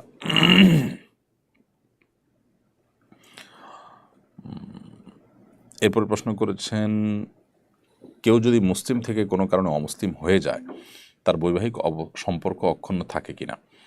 কেউ যদি মুসলিম থেকে মোরতাদ হয়ে যায়, মুসলিম থেকে অমুসলিম হয়ে যায়, তাহলে সেক্ষেত্রে তার বৈবাহিক সম্পর্ক ছিন্ন হয়ে যায় এবং বৈবাহিক সম্পর্ক যখন ছিন্ন হয়ে যায় তখন তার পরবর্তীতে যদি তিনি তওবা করে ফিরে আসেন, তাহলে সেক্ষেত্রে তার বিবাহকে নবায়ন করতে হয়, যেহেতু সম্পর্ক ছিন্ন হয়ে গেছে। নতুন করে আগদটা করে নিলে হয় তাদের মধ্যে। কিন্তু এটি গুরুত্বপূর্ণ বিষয় যে ইসলাম ত্যাগ করে ফেললে, কোনো কারণে, কোনো কথায়, কোনো ইস্যুতে ইসলাম যদি ত্যাগ করে কেউ, তাহলে সেক্ষেত্রে তাকে পুনরায় যখন তিনি ইসলামে ফিরে আসবেন তখন তার আগদ অর্থাৎ বৈবাহিক যে সম্পর্ক সেটাকে নবায়ন করতে হবে। আর যদি স্বামী স্ত্রী উভয়ে তারা ইসলাম ত্যাগ করে আবার উভয়ে ফিরে আসেন, তাহলে সেটি ভিন্ন বিষয়। সেক্ষেত্রে আর পুনরায় বিবাহ নবায়ন করার প্রয়োজন হবে না। এমডি সামিউল শিকদার আপনি লিখেছেন, চোখের জেনা থেকে কিভাবে নিজেকে হেফাজত করব? চোখের জেনা থেকে হেফাজত করার জন্য চোখকে সংযত রাখা, অবনত রাখা, নিচের দিকে তাকিয়ে হাঁটার কোনো বিকল্প নেই। সোশ্যাল মিডিয়া ইত্যাদি যে সমস্ত জায়গায় চোখের গুনাহ হয়ে থাকে, সেগুলো থেকে নিজেকে রক্ষা করার জন্য সর্বাত্মক চেষ্টা অব্যাহত রাখতে হবে। প্রয়োজনে স্মার্টফোন বা সোশ্যাল মিডিয়ার ব্যবহার সেটিকে সীমিত করে ফেলতে হবে বা বন্ধ করে ফেলতে হবে যদি কেউ নিজেকে নিয়ন্ত্রণ করতে না পারেন। অর্থাৎ এক্ষেত্রে নিজের বিরুদ্ধে নিজের হার্ড ডিসিশনে যেতে হবে। সেই সাথে আল্লাহ সুবহানাহু ওয়া তাআলার সাহায্য তো চাইবেনই। আপনি চোখের গুনাহ থেকে বাঁচার জন্য আরও একটি যে কাজ করতে পারেন তা হলো, আপনি অবিবাহিত হয়ে থাকলে বিবাহের উদ্যোগ নিতে পারেন। কারণ নবী করিম সাল্লাল্লাহু আলাইহি ওয়াসাল্লাম বিবাহের উপকারিতা বর্ণনা করতে গিয়ে বলেছেন, ফাইন্নাহু আগাদ্দু লিল বাসারি ওয়া আহসানু লিল ফরজ। কারণ বিবাহ করলে সেটি চোখকে, দৃষ্টিকে সংযত রাখতে সহায়ক হয় এবং সেই সাথে নিজের ইজ্জত, সম্ভ্রম, লজ্জাস্থানকেও সংযত রাখতে সহায়ক ভূমিকা পালন করে। এজন্য চোখের জেনা থেকে বাঁচার জন্য বিবাহের উদ্যোগ নেওয়া যেতে পারে। আমার এক আত্মীয়ার স্বামী মারা গেছেন। তিনি সাধারণত তার পাকা চুলে মেহেদি ব্যবহার করেন। তিনি কি ইদ্যত অবস্থায় চুলে মেহেদি ব্যবহার করতে পারবেন? আপনার যে আত্মীয়ার স্বামী মারা গেছেন, তিনি সাধারণত পাকা চুলে মেহেদি সাধারণ সময়ে ব্যবহার করলেও তার স্বামী মারা যাওয়ার পর, যেহেতু তিনি নারী, তার স্বামী মারা যাওয়ার পর 4 মাস 10 দিন তাকে ইদ্যত পালন করতে হবে। এই স্বামী হারা স্ত্রীর ইদ্যত চলাকালীন সময় তিনি সাজগোজ বর্জন করতে হবে, সাজগোজ তিনি করতে পারবেন না। তারই অংশ হিসাবে পাকা চুলে মেহেদি ব্যবহার করা এটা এক প্রকারের সাজগোজের অন্তর্ভুক্ত, যেহেতু এটা আবশ্যিক বা জরুরি কোনো বিষয় নয়। অতএব এটি তিনি বর্জন করবেন বা বিরত থাকবেন এটি থেকে। তার ইদ্যতের সময়টা শেষ হওয়ার পর তিনি আবার সেটি করতে পারেন। বর্তমানে বিভিন্ন অনলাইন ব্যবসায়ীরা ক্রেতাদের মধ্যে লটারির আয়োজন করে। লটারির মাধ্যমে কিছু ক্রেতাকে বাইক সহ বিভিন্ন উপহার দেয়। এটা জায়েজ আছে কিনা? লটারির অংশ নেওয়ার জন্য ক্রেতাদের কাছ থেকে আলাদা টাকা নেওয়া হয় না। আলাদা টাকা না নেওয়া হলেও মূলত কোনো একটি কুইজ বা অন্য কোনো কিছুর মাধ্যমে লটারিটা করা উচিত। সৌদি আরব ওলামা ইকরামের ক্ষেত্রে ফতোয়া রয়েছে, সেখানে বিভিন্ন সুপার মার্কেট থেকে কেনাকাটার পর কুপন দেওয়া হয়, ওই কুপন দিয়ে লটারি হয়। তারা এটিকে নাজায়েজ বলেছেন এবং সেটিকে জায়েজ এবং বৈধ পদ্ধতিতে করার যে পরামর্শ তারা দিয়েছেন সেটি অনেক জায়গায় ইমপ্লিমেন্টও হয়। সেটি হলো যে ওই কুপনের মধ্যে কোনো কুইজ থাকে, সেই কুইজ জমা দেওয়া থাকে, সেখান থেকে মূলত লটারি করে প্রশ্নের উত্তর দেওয়া হয়। অর্থাৎ ব্যাপারটা এরকম হলো যে কুইজের বিনিময় দেওয়া হলো এবং তার জন্য অবশ্য ওই কেনাকাটার শর্ত থাকে না, বরং যে কাউকেই সেই কুপন তারা দেয়। সাধারণত যেহেতু ক্যাশ কাউন্টারে থাকে, বাহির থেকে লোক তো সেটা নিতে আসে না, দিন শেষে ক্রেতারাই নেয়। কিন্তু জিনিসটা সেরাই পদ্ধতিতে করার জন্য তারা বলেন যে এখানে কোনো একটা সহজ কোনো প্রশ্ন হতে পারে যেটা উত্তর হয়তো সবাই জানে, এটার উপরে কুইজ দিয়ে তারপরে সেখান থেকে তার আলোকে সঠিক উত্তর দাতাদের মধ্যে লটারি করে পুরস্কার দেওয়া হয়। তো এখান থেকে বোঝা যায় যে বিক্রেতাদের উৎসাহিত করবার জন্য বিক্রেতাদের মধ্য থেকে র্যান্ডমলি কোনো একজনকে পুরস্কার দেন এটি জায়েজ হবে না, যেহেতু এখানে ক্রয় বিক্রয় এবং শর্ত হাদিসে নিষেধ আছে। নাহান নবী সাল্লাল্লাহু আলাইহি ওয়াসাল্লাম আন বাইইন ওয়া শারতিন, বেচা কিনা এবং শর্ত দুইটা একসাথে, কোনো বেচা কিনার সাথে শর্ত যেন জুড়ে দেওয়া না হয়। ব্যাপারটা এরকম যে আপনি কিনলে তাহলে আপনি এই লটারিতে সামিল হতে পারবেন, অর্থাৎ এই কেনাকাটার সাথে এটা আপনার একটা শর্তযুক্ত হয়ে যাচ্ছে। তো এই জন্য লটারিটা সম্পূর্ণ স্বতন্ত্র হলে সেটি ঠিক আছে, বাট অথবা আপনি গ্রাহকদেরকে সবাইকে গণহারে পুরস্কার দিলেন, সেটাও ঠিক আছে যে একটা সময়ের জন্য আপনি দাম কমায় দিলেন বা যারাই কিনবে পিরিয়ডের মধ্যে তাদেরকে সাথে একটা কিছু দিলেন, এগুলো জায়েজ আছে। কিন্তু তাদের মধ্যে থেকে লটারি করে কাউকে দিবেন না, এটা জায়েজ নাই। অনেকে কিনতে যাবে ওই লটারির আশায়, তো সেখানে তার এই কেনাটা ইনভেস্ট করাটা লটারি জেতার আশায় হওয়ার কারণে সেটা সরাসরি জুয়ার না হলেও তার সাথে কিছুটা মিলে এবং কিছু ক্ষেত্রে আপনার এটি জুয়ার ছাঁচের মধ্যে পড়ে, যার কারণে এটা জায়েজ নয়। এন রহমান নয়ন আপনি লিখেছেন, আমার নানি মারা গেছেন গত মাসে, আমার মামা ও মামাতো ভাইয়েরা 40 দিতে চাচ্ছে, আমি দিতে রাজি না, এবারে কিছু বলুন। আপনি আপনার মামাতো ভাইকে বোঝান যে এটি মুসলিমদের কোনো কালচার নয়, এটি হিন্দুদের শ্রাদ্ধ থেকে আমাদের সমাজে এসেছে, এটা যেন তারা না করেন। তারপরে যদি তারা করে তারা আল্লাহর কাছে দায়ী থাকবেন, তবে আপনার সেখানে সহযোগিতা যেন না থাকে, আপনি নিজেকে সেখান থেকে গুটিয়ে রাখবেন। অনলাইন গেম খেলে অর্থ উপার্জনের বিধান কি? অনলাইনে গেম খেলাটাই তো শরীয়তে নাজায়েজ কাজ। সেখানে যদি আপনার অনলাইনে গেম খেলেন এবং গেম খেলে আপনি অর্থ উপার্জন করেন, সেটা হবে আরেকটি নাজায়েজ কাজ। অতএব কোন অবস্থাতে গেম খেলাটাই যেখানে জায়েজ নাই, সেখানে গেম খেলে আবার অর্থ উপার্জন করবেন, এটা জায়েজ হবে না, হালাল হবে না। অতএব এই ব্যাপারটিতে আমাদের সতর্ক থাকতে হবে। এরপর প্রশ্ন হলো, পারভেজ হোসাইন আপনি লিখেছেন, আমি শুনেছি কাপড়ে বীর্য লেগে যখন তা শুকিয়ে যায় তখন কাপড় পবিত্র হয়, এটা কি সঠিক? বীর্য লেগে সেটা যদি শুকিয়ে যায়, অনেক ওলামাদের মতে সেটি আপনার যদি খোঁচা দিয়ে ফেলে দেওয়া হয় তাহলে সেটা পাক হয়ে যাবে। কারণ আমরা জানি আয়েশা রাদিয়াল্লাহু তাআলা একটি হাদিস থেকে আমরা জানতে পারি নবী করিম সাল্লাল্লাহু আলাইহি ওয়াসাল্লামের পোশাক থেকে বা তার পোশাক থেকে তিনি এরকম পদ্ধতিতে নাপাক দূর করতেন। অতএব এটি বীর্য পবিত্র করার একটা পদ্ধতি, শুকিয়ে গেলে খুঁচিয়ে সেটাকে ফেলে দেওয়া, ধোয়ার মাধ্যমে একটি, আর শুকিয়ে গেলে খুঁচিয়ে ফেলে দেওয়ার মাধ্যমে আরেকটি পরিষ্কার করার বা পবিত্র করার পদ্ধতি আমরা জানলাম। এটি নবী করিম সাল্লাল্লাহু আলাইহি সাল্লামের আমল থেকে বা আয়েশা রাদিয়াল্লাহু তাআলা আমল থেকে প্রমাণিত। তবে এর মানে এই নয় যে শুকিয়ে গেলে সেটা পাক হয়ে যায়, না, শুকিয়ে গেলে পাক হওয়ার বিষয়টি সঠিক নয়। শুকিয়ে গেলে সেটা খুঁচিয়ে ফেলে দিলে তারপর সেটি পবিত্র ধরা যায়। এরপর প্রশ্ন হলো, আমরা দুজন জন্মগতভাবে মুসলিম ছিলাম, পরবর্তীতে আমরা দুজনই ধর্মত্যাগ করি, নাউজুবিল্লাহ। তারপরে আমরা ব্রিটিশ আইন অনুযায়ী বিয়ে করেছি। যেহেতু আমরা তখন মুসলিম ছিলাম না, সেহেতু আমাদের বিয়ে ইসলামিক রীতি অনুযায়ী হয়নি। 2 বছর পর আমার স্বামী ইসলাম গ্রহণ করেন। এর কয়েক মাস পর আমি ইসলাম গ্রহণ করি। প্রশ্ন হলো, আমাদের বিয়ে কি বৈধ হয়েছে? যদি তা না হয় তাহলে এখন আমাদের করণীয় কি? দেখুন, স্বামী স্ত্রী উভয় অমুসলিম থাকা অবস্থায় বিয়ে হয়েছে, এরপর তারা ইসলাম গ্রহণ করেছেন। এরকম হলে তাদের বিবাহ নবায়ন করতে হয় না। তাদের সে বিবাহ আগের যে বিবাহ সেটার উপরে থাকে। কিন্তু যদি দুজন মুসলিম থাকেন, মুসলিম থাকার পর কোনো একজন মোরতাদ হয়ে যান বা উভয় মোরতাদ হয়ে যান, তখন তাদের সম্পর্ক সেই দৃষ্টিকোণ থেকে ছিন্ন হয়ে যায়, নতুন করে তাদের বিয়ে বসতে হয়। দুজন অমুসলিম ছিলেন, অমুসলিম অবস্থা বিয়ে হয়েছে, এখন মুসলমান হয়েছেন, তাহলে সেক্ষেত্রে বিবাহ নবায়ন করতে হবে না যদি উভয়ে মুসলমান হন নতুন করে। এবং যদি ব্যাপারটা এমন হয় যে আপনি বৈবাহিক সম্পর্ক আগে ছিল না, যখন আপনি মুসলমান ছিলেন তখন ছিল, মাঝে আবার মোরতাদ হয়ে গেছেন, মোরতাদ হয়ে আবার ফিরে এসেছেন, তাহলে সেক্ষেত্রে মাসালাটা কিছুটা ভিন্নতর হবে। বাট আপনার এই মাসালাটি একেবারে পরিষ্কার যে আপনাদের বিয়ে যখন হয়েছে তখন আপনারা কেউ মুসলমান ছিলেন না, মোরতাদ ছিলেন, দিনের প্রতি বিশ্বাস ছিল না। পরবর্তীতে আল্লাহ আপনাদেরকে হেদায়েত যেহেতু দিয়েছেন, অতএব আপনারা উভয়ে যদি একসঙ্গে বা উভয়ে যদি কাছাকাছি সময় আপনারা ইসলাম গ্রহণ করে থাকেন, তাহলে সেক্ষেত্রে আগের ব্যাপারের উপরে বলবৎ থাকবেন। সাহাবায়ে কেরামের অনেকেই তারা ইসলাম ধর্ম গ্রহণ করার আগেই বিবাহ করেছিলেন, সেই ব্যাপারের উপরে তারা বলবৎ ছিলেন যখন তারা স্বামী স্ত্রী ইসলাম গ্রহণ করেছেন। ইসলাম তাদেরকে নতুন করে বিবাহ করতে নির্দেশ করেনি। TF জিদান আপনি লিখেছেন, বর্তমানে অনেককে দেখছি কোনো একটা প্রোডাক্ট সেলের মাধ্যমে ফ্রি উমরার জন্য লটারি কুপন দেয়, এটা সঠিক কিনা? একটু আগে আমরা যে উত্তর দিয়েছি সেই উত্তরটি এখানে প্রযোজ্য, মেহরবানি করে একটু শুনে নেবেন। এরপরে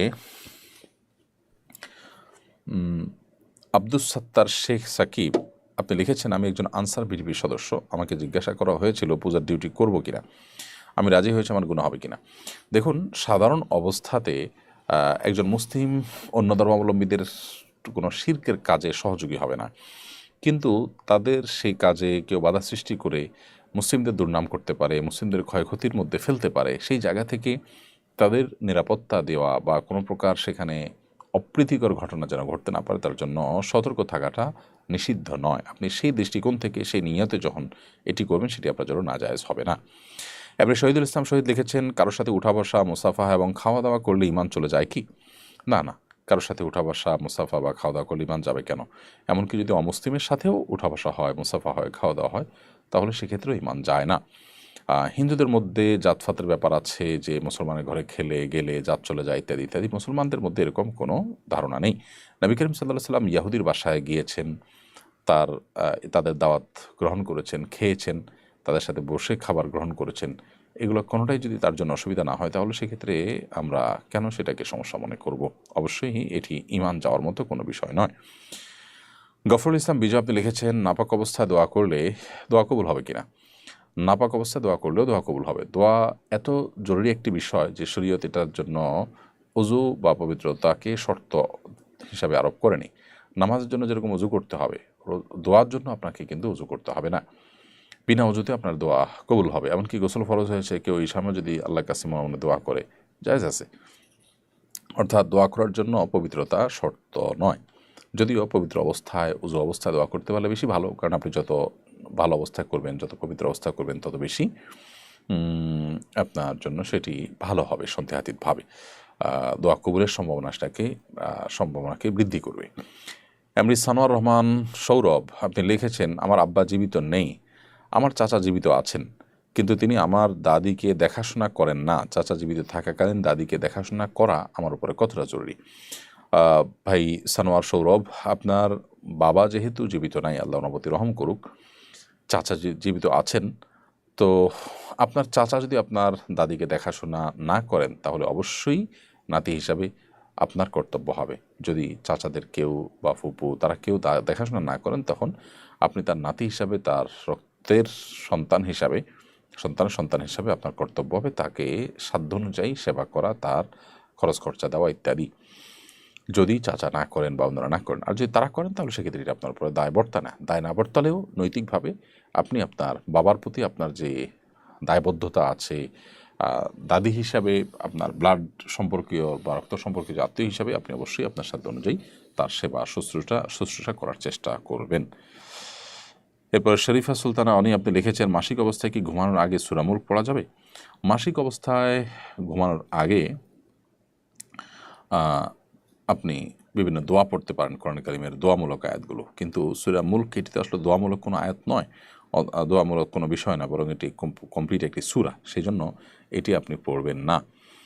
অনেক উলামা ইকরাম যদিও বলেছেন যে সকাল সন্ধ্যার আমল বা ছোটোখাটো আমল হিসাবে যেগুলো পড়া হয়, যেগুলো তেলাওয়াতের অংশ হিসাবে পড়া হয় না, সেগুলো জায়েজ আছে। এমডি জুবাইর লিখেছেন, আলেমদের মতের অমিল থাকলে সাধারণ মানুষের করণীয় কি? সাধারণ মানুষ উলামা ইকরামের মতের মধ্যে যদি কোনোটা সঠিক কোনোটা বেঠিক নিরূপণ করার মতো সুযোগ থাকে তারা করতে পারেন, অবশ্যই তারা সঠিকটা গ্রহণ করবেন, কিন্তু এটাকে কেন্দ্র করে তারা নিজেদের মধ্যে দলাদলি করা বা এক আলেমের অনুসারী হয়ে অন্য আলেমের বিরুদ্ধাচরণ করা বা তার হক নষ্ট করা, তার সাথে খারাপ আচরণ করা, এই জাতীয় বিষয়গুলো অবশ্যই নাজায়েজ কাজ এবং গুনাহের কথা। আজকাল আমরা অনেক সাধারণ মানুষ আছি যারা দিনের কাজ মনে করে এ ধরনের কাজে লিপ্ত হই এবং পরস্পরের মধ্যে কাদা ছোড়াছড়িতে আমরা লেগে যাই, যেটা সাধারণ মুসলমান হিসেবে আমাদের করা উচিত নয়। এরপরে প্রশ্ন করেছেন আপনি ইউনুস, আপনি লিখেছেন, ওয়াশরুমের ভেতরে অজু করলে কি দোয়া পাঠ করতে হবে নাকি মনে মনে স্মরণ করলেই হবে? বা ইউনুস, ওয়াশরুমের ভেতরে যদি অজু করেন তাহলে সেক্ষেত্রে মনে মনে বিসমিল্লাহ পড়বেন, বিশেষ করে যেখানে টয়লেটের কমোড বা প্যান আছে আর টেপের মধ্যে কোনো আড়াল নেই সেখানে। আর যদি আপনি এমন কোনো জায়গায় উঁচু করেন যেখানে আসলে টয়লেট বা প্যান একটু দূরে বা উঁচু জায়গায় বা আড়াল দেওয়া আছে, বেড়া দেওয়া আছে, তাহলে সেক্ষেত্রে সেখানে বিসমিল্লাহ পড়ে আপনি করবেন, অসুবিধা নেই। গোসলখানার মধ্যেও যদি করেন বিসমিল্লাহ পড়ে উজু করবেন, যদি সেখানে ওই যে কমোড ইত্যাদি না থাকে, এবং মনে মনে করলেও আদায় হয়ে যাবে। বিসমিল্লাহ মুখে উচ্চারণ করাটা যেহেতু ফরজ বা ওয়াজিব নয়, সেহেতু মনে মনে করলে আদায় হয়ে যাবে। আর যদি কমর বা প্যান থাকে তাহলে সেখানে মুখে উচ্চারণ করাটা অনুচিত, কিন্তু করলে বড় কোনো গুনাহ হবে না। আর মনে মনে করে যদি তখন উজু করেন সেটা হলো সবচাইতে উত্তম এবং নিরাপদ, যদি টয়লেটের ভিতরে আপনি উজু করেন, বাইরে যদি কোনো ব্যবস্থা না থাকে। এমডি জারিফ ইসলাম লিখেছেন, উদাহরণ হিসাবে বলছি, আমি আপনাকে প্রোগ্রামের দাওয়াত দিলাম, আপনি গ্রহণ করলেন না, কিন্তু আমাদের পরে একজন যোগাযোগ করার পর গ্রহণ করলেন, এই যে বৈষম্য করেন, এটা জায়েজ হবে কিনা? দেখুন, প্রথমত কোনো আলিম কোনো দাওয়াত গ্রহণ করা না করার ব্যাপারে সম্পূর্ণ তার নিজস্ব ইখতিয়ার থাকে, কোনটা তিনি গ্রহণ করবেন, কোনটা তিনি গ্রহণ করবেন না, কী তার ক্রাইটেরিয়া, সেগুলো তিনি জানেন। হতে পারে যে আপনার দাওয়াত গ্রহণ না করাটা এটা তার যে যোগবিয়োগ ছিল সেই যোগবিয়োগ সঠিক ছিল, তিনি যে ক্রাইটেরিয়া চাচ্ছেন সেটা ক্রাইটেরিয়া হয় নাই। যেমন আমরা আমাদের নির্দিষ্ট, আমি আমার কথা যদি বলি, আমাদের নির্দিষ্ট কিছু শর্ত আছে, কিছু ফরম্যাট আছে, সেগুলোর আলোকে আমরা আসলে দাওয়াত গ্রহণ করি। সাধারণত মাহফিল বা একেবারেই সাধারণ যে কমন প্রোগ্রামগুলো থাকে এগুলোতে আমরা যাই না। দুর্গম এবং অনেক বেশি দূরের পথ যেটা আমাদের জন্য কষ্টসাধ্য হয় সেটা আমরা নেই না, আরও নানা কারণ থাকে। একজন আলেম তিনি হয়তো আপনাকে ডেট দেননি, এরপরে হয়তো তার ডেট দেওয়ার সুযোগ হয়েছে আরেকজনকে দিয়েছেন, নানা কারণ থাকতে পারে, বিধায় এখানে বৈষম্যের কিছু নেই। ব্যাপারটা এরকম না যে দুজনই সমান। হ্যাঁ, যদি এমন হয় যে দুজনের কোনো দিক থেকে কোনো পার্থক্য নাই, আপনার ক্রাইটেরিয়া সব কিছু এক, তারপর তিনি বৈষম্য করলেন, সেই বৈষম্যের সপক্ষে তার কোনো যুক্তি না থাকলে তিনি অবশ্যই সেটি অন্যায় করেছেন বলা যেতে পারে। কিন্তু যেহেতু তিনি আসলে কোনোটি গ্রহণ করতে বাধ্য নন, সম্পূর্ণ এখতিয়ার তার, তিনি কোনটা গ্রহণ করবেন না করবেন, অতএব এক্ষেত্রে তাকে আমি দোষী সাব্যস্ত করতে পারি না। সুজন খান আপনি লিখেছেন, সম্প্রতি আমার একজন নিকটাত্মীয় মারা যাওয়ার পর জানাজা নামাজ 2 বার পড়ানো হয়, একটি শরীয়তের নিয়মে, অপরটি মারেফতের নিয়মে। প্রশ্ন হলো, শরীয়ত, মারেফত, হাকিকত, তরিকত এসব আসলে কি, এসবের বিধিমালা কি ভিন্ন? না, আল্লাহ নবী সাল্লাল্লাহু আলাইহি ওয়াসাল্লাম যে দিন এনেছেন সে দিনের মধ্যে ভিন্নতর কোনো বিধিমালা নেই, বরং গবেষণাগত দিক থেকে কোনো স্কলাররা নবী সাল্লাল্লাহু আলাইহি ওয়াসাল্লাম হাদিস থেকে কোনোটা বুঝেছেন, একজন আরেকটা বুঝেছেন, এরকমটি হতে পারে, কিন্তু টোটাল সিস্টেমটাই শরীয়তে একরকম, মারেফতে আরেক রকম, এরকম কোনো লেয়ারে শরীয়তকে ভাগ করা হয়নি। নবী করিম সাল্লাল্লাহু আলাইহি ওয়াসাল্লাম বলেছেন, তারাকতুকুম আলা আরদিন বাইদা লাইলুহা কানাহারিহা, আমি তোমাদেরকে একটি সুস্পষ্ট সাদা শুভ্র ভূখণ্ডের উপর রেখে গেলাম যার রাত এবং দিন সমান। অতএব এখানে নবী সাল্লাল্লাহু আলাইহি ওয়াসাল্লাম যে দিন রেখে গেছেন সেটা দিনের আলোর মতো পরিষ্কার, সেখানে কোনো ধোঁয়াশা নেই যে একটা শরীয়ত পদ্ধতিতে হলো, আরেকটা মারেফাত পদ্ধতি হলো, আরেকটা পদ্ধতি তিনি বলে গেছেন এমন না, বা এক পদ্ধতিতে হয় না সেজন্য আমরা আরেক পদ্ধতিতে করব, মোটেও সঠিক নয়। মারিফত শব্দের অর্থ হলো চেনা, আল্লাহকে চেনা। তো আমাদের দেশে কিছু মানুষ যারা নফস এবং প্রবৃত্তির পুজো করতে চায়, মনে যা খুশি তা করতে চায়, তারা মারিফতের নাম দিয়ে প্রত্যেকটা জিনিসকে মনে মনে করার চেষ্টা করেন। নবী সাল্লাল্লাহু আলাইহি ওয়াসাল্লাম ফিজিক্যালি নামাজ পড়েছেন, কিন্তু আপনি মারিফতের দাবিদার, আপনি মনে মনে নামাজ পড়ছেন। এটি ভণ্ডামি এবং সুস্পষ্টভাবে বিভ্রান্তি। অতএব জানাজা একটা পদ্ধতিতে হবে, একাধিক পদ্ধতিতে নয়। জায়েদ আইডি থেকে আপনি লিখেছেন, আমার ইমান দুর্বল হয়ে গেছে, করণীয় কি? কোরআন কারীম বেশি বেশি করে অর্থ সহকারে পড়ুন, আল্লাহর আয়াত এবং নিদর্শনগুলোকে নিয়ে বেশি বেশি ভাবুন, অধ্যয়ন করুন, ইমান বৃদ্ধিতে এটি সহায়ক। সঞ্জিদা সুলতানা লিখেছেন, আমার আম্মু অসুস্থ, আপনার কাছে আমার আম্মুর জন্য দোয়া করার অনুরোধ করছি, আল্লাহ তালা আপনাকে নেখায়াত দান করবেন। সঞ্জিদা সুলতান, আল্লাহ তালা আপনার মাকে পরিপূর্ণ শেফায়ে কামেলা আজেলা সুস্থতা এবং আরোগ্য দান করুন, আমরা মনে প্রাণে সেটি দোয়া করছি। নাসিরউদ্দিন বাপ্পি লিখেছেন, বিয়ের প্রয়োজন বোধ করছি, বাসায় কিভাবে বলবো? আমার জন্য দোয়া করবেন, আল্লাহর জন্য বিয়েটা সহজ করে দিন। আপনি আপনার উপার্জনের কাজটি জোরালোভাবে, শক্তিশালীভাবে কাজটি করতে থাকুন। অবসর সময় কাটাবেন না, একাকিত্ব নির্জনের সময় কাটাবেন না। সোশ্যাল মিডিয়া ইত্যাদি যে সমস্ত জায়গায় আপনার নজর হেফাজত করা কঠিন হয় সেগুলো থেকে বের হয়ে আসবেন। প্রয়োজনে সেট চেঞ্জ করে বাটন ফোনে চলে যাবেন, সোশ্যাল মিডিয়া অ্যাপগুলো ডিলিট করে ফেলবেন। আপনার জায়গা থেকে আপনি সর্বোচ্চ সতর্ক থাকুন। সেই সাথে নিজের সব চেষ্টা করার পর আপনি যখন উপার্জন করছেন, টাকা পয়সা জমিয়েছেন, তখন আপনি অভিভাবকদেরকে অন্য কারোর মাধ্যমে বোঝালেন, স্থানীয় সবার মাধ্যমে বোঝালেন বিয়ে দেরিতে করার ক্ষতি এবং এই দৃষ্টিকোণ থেকে ভালো মন্দ দিক যেগুলো আছে, বিয়ের আগে করা ভালো পরে করা মন্দ, এই দিকগুলো তাদেরকে বোঝানোর চেষ্টা করবেন। সেই সাথে নিজে বলার মতো পরিবেশ থাকলে, প্রত্যেক ফ্যামিলিতে বাবা মার সাথে সন্তানের যে সম্পর্কটা এটা ভিন্ন ভিন্ন হয়ে থাকে অনেক ক্ষেত্রে। তো আপনার সম্পর্কের উপর নির্ভর করে যে আপনি কীভাবে বলবেন। কামাল হোসেন লিখেছেন, কেউ ঘুষ দিয়ে চাকরি নিলে তার বেতনটা হালাল হবে কিনা? চাকরিটা যদি বেসিক্যালি হালাল হয়, কাজটা যদি হালাল হয়, অন্যায় কোনো কাজ নয়, হারাম কোনো কাজ নয়, তাহলে বেতন হালাল হবে। কিন্তু শুরুতে যে ঘুষ দিয়ে চাকরি নিয়েছেন সেটি কারণে তিনি এটা হারামে লিপ্ত হয়েছেন, তার জন্য তাকে তওবা নাসুহা করতে হবে এবং খাঁটি অন্তরে আল্লাহর কাছ থেকে মাপ আদায় করে নিতে হবে, তাকে মাপ চেয়ে যেতে হবে তাকে। এবং যতক্ষণ পর্যন্ত মনে হয়েছে যে না আল্লাহ তাআলার কাছে তওবার হক আদায় হয়েছে, ততক্ষণ পর্যন্ত তাকে হক আদায় না হওয়া পর্যন্ত তাকে তওবা করতে হবে। তবে এর মানে এই না যে তার সারা জীবনের উপার্জন হারাম হয়ে যাবে। এরপরে সোনালী খাতুন লিখেছেন, পূজার মেলার খাবার মুসলিমরা কিনে খেতে পারবে কিনা? মেলার সাধারণ যে খাবার বিক্রি হয় সেগুলো কিনে খেতে সমস্যা নেই, কিন্তু পূজা উপলক্ষে বিভিন্ন খাবার প্রতিমার উদ্দেশ্যে উৎসর্গ হয়ে থাকে, সেগুলোতে আলাদা কল্যাণ আছে, সেই বিশ্বাসের জায়গা থেকে সেগুলো বন্টন করা হয়, ভাগ করা হয়, সেগুলো খাওয়া জায়েজ নয়। কারণ আপনি এটি নেওয়ার মানে হলো আপনি সেখানে কোনো প্রকার কল্যাণ অকল্যাণের ব্যাপারটি বা বরকতের ব্যাপারটি আপনার বিশ্বাস করে আপনি নিয়েছেন, ব্যাপারটা এরকম। কারণ এটি ওখানে উপস্থাপন করা হয় যে এই গায়রুল্লাহ নামে কোনো কিছু উৎসর্গ করাটাই শিরক। তো সেই শিরকি জিনিসটা, যে জিনিস দিয়ে শিরক করা হলো এবং যে ধারণা এখানে থাকে, ভুল ধারণা যে এর মাধ্যমে কল্যাণ অকল্যাণ থাকবে, সেই জায়গা থেকে এটি আপনার গ্রহণ করা উচিত নয়। এমনিতেই তাদের উপাসনা উপলক্ষে তারা যদি হালাল কিছু দেন, ফল মূল ইত্যাদি, সেটা আপনি খেতে পারেন, বা মেলা থেকে কোনো কিছু কিনলেন, সেটা আপনার জন্য জায়েজ। বাট এই উপলক্ষে মেলা বা এই উপলক্ষে কোনো ডাকডোল পিটি যখন আয়োজন হয়, সেখানে মুসলিম সেখানে গিয়ে সামিল হয়ে তাদের দল ভারী করা অনুচিত। মান কাসসারা সাওদা কওমিন ফাহুয়া মিনহুম, যে ব্যক্তি কোনো দলের, কোনো সম্প্রদায়ের, কোনো ধরনের মানুষের দল ভারী করে, তাদের অন্তর্ভুক্ত হয়, এটি হাদিসে কিন্তু বর্ণিত হয়েছে। এরপরে সঞ্জারা সানবি আপনি লিখেছেন, স্বামীর সাথে অমিল থাকলে তার অনুমতি ব্যতীত হজ ওমরা করলে কবুল হবে কিনা? স্বামীর সাথে যদি মতের অমিল থাকে তাহলে সেই যুক্তিতে আপনি হজে বা ওমরাতে চলে যেতে পারেন না। অবশ্যই আপনি কোনো স্বামীর বৈধ স্ত্রী হয়ে থাকলে আপনি হজ বা ওমরার সফরে গেলে হয় তাকে নিয়ে যাবেন, আর নাহলে তার অনুমতিতে অন্য কোনো মাহরামকে সাথে নিয়ে যাবেন। এক্ষেত্রে যদি আপনার এমন হয় যে না আপনার হজ ফরজ হয়ে গেছে, দুজনের হজের টাকা থাকলে সাধারণত একজন নারীর উপর নিজের হজ এবং মাহরামের টাকা, দুজনের টাকা থাকলে তার উপর হজ ফরজ হয়ে যায়। ফরজ হওয়ার পরও যদি আপনার স্বামী আপনাকে অনবরত নিষেধ করেন, একটা হলো যে বছর না সামনের বছর করো, এখন না তখন করো, এটা এক জিনিস। আর যদি অনবরত নিষেধ করেন, তাহলে সেক্ষেত্রে আপনি অবশ্যই শরীয়তের ফরজ আদায়ের ক্ষেত্রে তার নিষেধাজ্ঞাকে অমান্য করলে অসুবিধা হবে না, কিন্তু দেখতে হবে যে পরিস্থিতিটা ঠিক কোন পর্যায়ে আছে। আইএস রায়হান CF আইডি থেকে আপনি লিখেছেন বিদেশে যাবার চিন্তা করছি, স্ত্রীর অনুমতি নিতে হবে কিনা।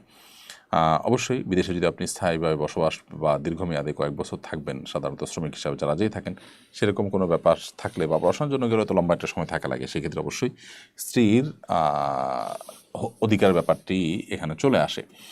স্ত্রীর যে অধিকারটা আছে সেটি যদি আপনার ক্ষুণ্ণ হয়, খর্ব হয়, তাহলে সেক্ষেত্রে স্ত্রী আপনার অগোচরে নিজের চরিত্র খেয়াবাদ করতে পারবেন কিনা। যদি না পারেন তাহলে সেক্ষেত্রে লম্বা সময় বছরকে বছর আপনার জন্য বিদেশ করা কিন্তু জায়েজ হবে না। আর স্ত্রী যদি স্যাক্রিফাইস করেন, সবর করবেন মনে হয়, তাহলে সেটা আপনার জন্য জায়েজ হবে। মাহবুবুর রহমান আপনি লিখেছেন শয়তানের কুমন্ত্রণা থেকে বাঁচতে কি কি করণীয়। আল্লাহর কাছে বেশি বেশি করে পানা চাইবেন, এটি হলো সবচেয়ে বড় করণীয়। আউযুবিল্লাহি মিনাশ শাইতানির রাজিম। আল্লাহ সুবহানাহু ওয়া তাআলা বলেছেন যে ইম্মা যাগান্নাকা মিনাশ শাইতানির নাজগুন ফাস্তাইজ বিল্লাহি মিনাশ শাইতানির রাজিম। শয়তান যখন তোমাদেরকে কুমন্ত্রণা দিবে বা খোঁচাবে, বিপদগামী তার দিকে নিয়ে যাওয়ার চেষ্টা করবে, তখন তোমরা আল্লাহর কাছে পানা চাইবে বিতাড়িত শয়তান থেকে। অতএব আউযুবিল্লাহি মিনাশ শাইতানির রাজিম বেশি করে পাঠ করবেন। এর বাইরে শয়তান থেকে পানা চাওয়ার জন্য বিভিন্ন রকমের দোয়া হাদিসে বর্ণিত হয়েছে, সেগুলো পাঠ করবেন। অধিক হারে আল্লাহর কাছে পানা চাইবেন। শারমিন ফারহানা লিখেছেন তালাকের পর স্বামী স্ত্রী থাকাকালীন একসাথে তোলা ছবি সংরক্ষণ করলে কি গুনাহগার হতে হবে। এটি যদি ফটোগ্রাফিক্যাল ছবি হয়, মোবাইলের ভিতরে সংরক্ষিত বা কোনো ডিভাইসে সংরক্ষিত, প্রিন্টেড না, তাহলে এটি রাখা যেতে পারে, বিশেষ করে যদি এটি বেহাত হওয়ার বা অন্য কারোর চোখে পড়ার বা পর্দাহীনতার আশঙ্কা না থাকে, তাহলে সেটি আপনি করতে পারেন।